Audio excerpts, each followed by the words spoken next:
State of Enchantment, April 24, 2016, Farmington, New Mexico, USA. Jasmine Ortega sped across the bridge spanning the San Juan River, eager to put her hometown behind her and get back to Albuquerque. Her friend, Clara, was not in such a hurry, and suggested they pull over and admire the view of Farmington from the sandstone bluffs overlooking the river. "I love how you can tell the path of the water by the strip of green trees in between the tan rocks and dirt," said Clara, staring intensely out the passenger side window. "Uh-huh," muttered Jasmine. "And check out that rock formation way out there. It kind of looks like a mushroom, the way the flat piece is balanced on the base." "Yeah, I've seen it." "I know, but it's not something most people see every day."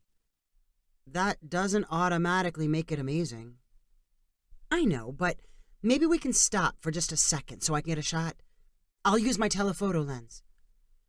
"You've got enough pictures of rocks and the river, and enough pictures of oil wells and trashy-looking trailers parked in the middle of nowhere. None of it's going to get people excited."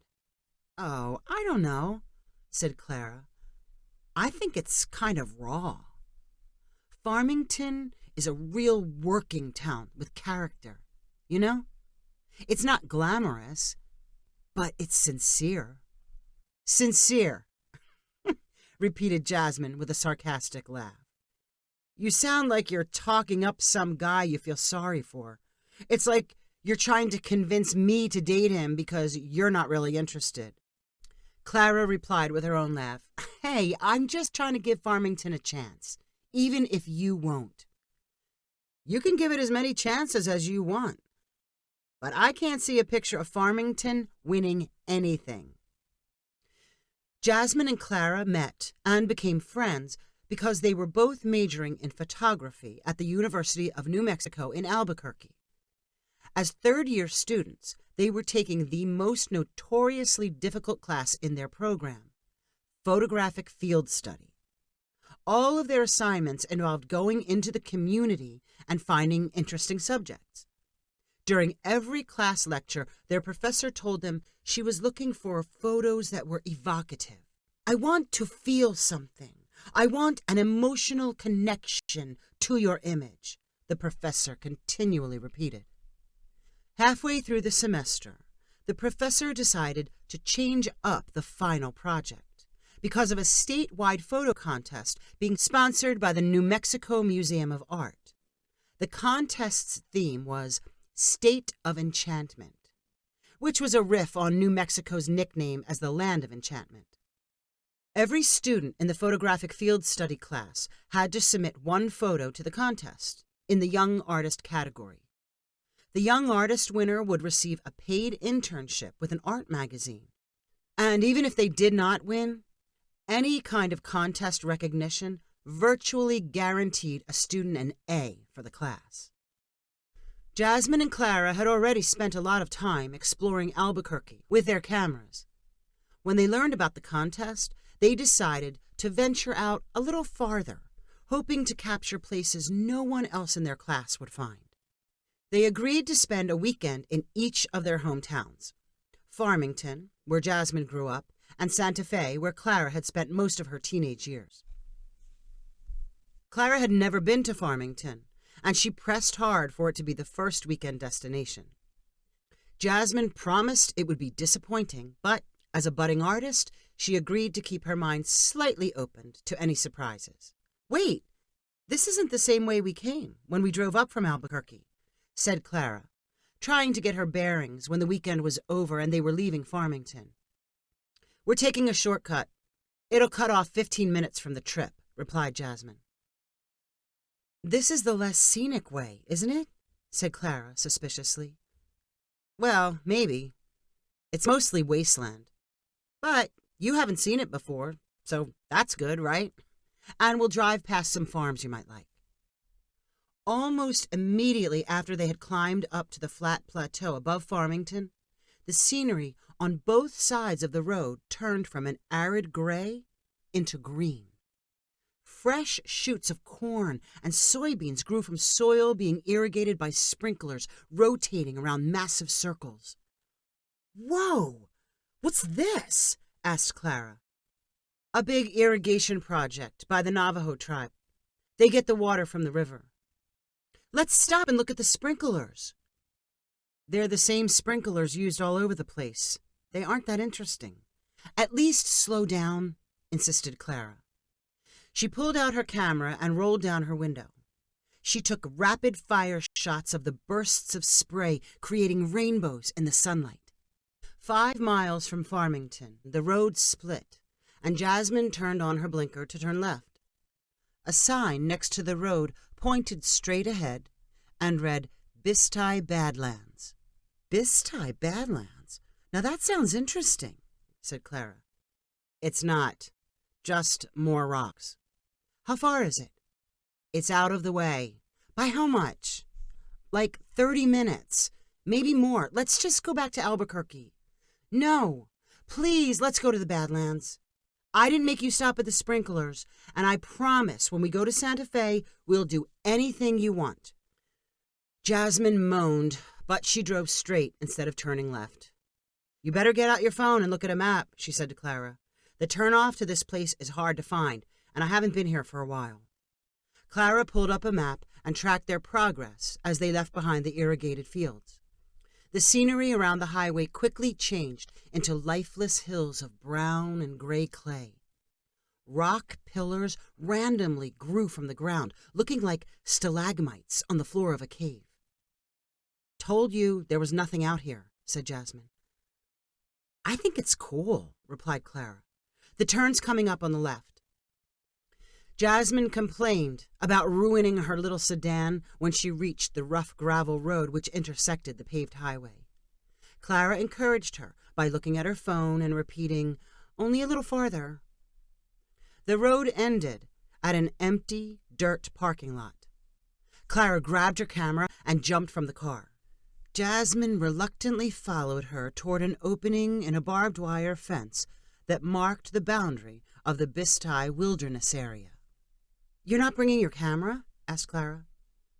"I've got enough rock pictures, and it looks like it's going to rain. I'm not going to ruin my camera for this if we get caught in a crazy cloudburst." "Then let's hurry," said Clara. She jogged through the fence opening and followed a faint trail in the cracked gray topsoil. Sprinkled over the landscape were lines of black gravel, which looked like paintbrush strokes on a dull canvas. After a quarter of a mile, Clara circled a low hill and found the entrance to a rocky labyrinth. Natural erosion had sculpted pillars, wall, and towers in the clay and sandstone. Clara ripped the lens cap from her camera and snapped shots as she rotated 360 degrees. She walked farther into the rocky maze and discovered monoliths that rose from black bases to tips that were almost white. The first raindrops fell on Clara's head. "You better hurry," said Jasmine, who had followed behind her. Clara pointed her camera up toward the black clouds in the stormy sky and caught a profile lineup of the stone statues. "Pretty enchanting, if you ask me," she said to herself. The friends made it back to Albuquerque with cameras intact. Throughout the week, Jasmine shared a list of places she was hoping to see on their upcoming visit to Santa Fe. "Maybe we start with the Capitol and the Palace of the Governors," she said to Clara. "Really? Those are your first choices? Are you a tourist on a bus trip?" said Clara with a little laugh. "You said I could choose. Remember how I ruined my car driving out to Bedtime for you?" I know. We'll do anything you want. I just thought you'd be less cliché than picking the Capitol. Maybe you'd want to check out the Opera House or a painter's commune." Jasmine shrugged her shoulders at being called cliché. "As long as we start at the Capitol," she said. That Saturday, they drove Clara's mini SUV up the interstate to Santa Fe. As planned, their first stop was right downtown at the state capitol building. They parked next to school buses from Bernalillo, 100 middle school kids were making the same weekend visit. Clara bit her tongue and did not say anything about looking like a tourist. The round Capitol building was meant to look like it was made from plastered adobe in a classic Southwestern style. Jasmine snapped pictures as she circled it, trying to capture the importance of the building while showing the intended humble architecture. The Palace of the Governors sat close to the Capitol, and Jasmine wandered toward it while lining up shots of the city streets. The site served as a kind of town square for Santa Fe and was surrounded by shops and historical buildings which were used as a headquarters when New Mexico was a part of Old Mexico. Vendors lined the sidewalks in front of the old buildings, hoping to sell Native American jewelry and other trinkets to passing tourists. Jasmine saw it all through her camera's viewfinder and tried to record anything interesting. "So you want to grab lunch before we get out of here?" asked Clara. "Just a couple more minutes," replied Jasmine, determined to get a good shot of the jewelry sellers. Jasmine walked to one end of the sidewalk and admired the row of tables displaying turquoise rings, bracelets, and necklaces. She bent low and caught the moment when a couple of middle-aged tourists reached toward a silver necklace with obvious wonder and appreciation. "That's definitely a look of enchantment," Jasmine thought to herself. She and Clara ate a lunch of spicy chili rellenos and drove to the outskirts of town, looking for flat-roofed houses framed by mountains in the background. Clara knew of a riding stable, and they snapped off hundreds of shots filled with cowboys, horses, and sunsets. When they returned to Albuquerque, the friends faced the looming deadline for the photo contest. They both sat at their computers, combing through thousands of pictures from their memory cards. They had to choose one. Of all those moments, which was the most evocative? Which would connect with the contest judges? Clara kept returning to the minutes she spent at Bedtime Badlands. Her photo of the rock towers was powerful and alien. When she looked at it, she could almost feel energy being sucked from the clouds and into the rocks. The feeling was even stronger when she converted the image to black and white and increased the contrast.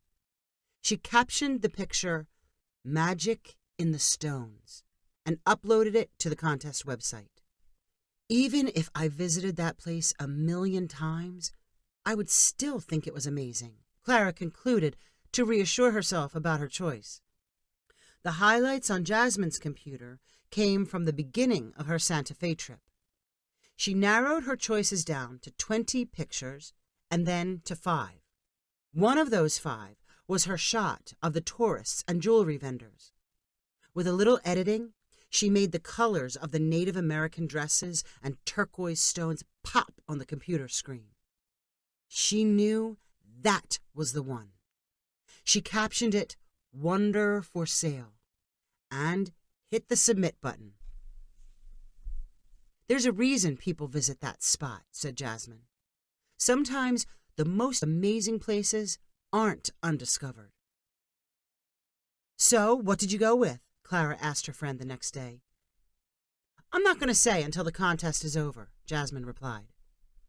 "Then I won't tell you mine either. We'll save it for a surprise. You'll probably win." Jasmine smiled and shook her head. "Yeah, right. You'll probably win. We got to remember that it's totally subjective. Different judges will pick different pictures.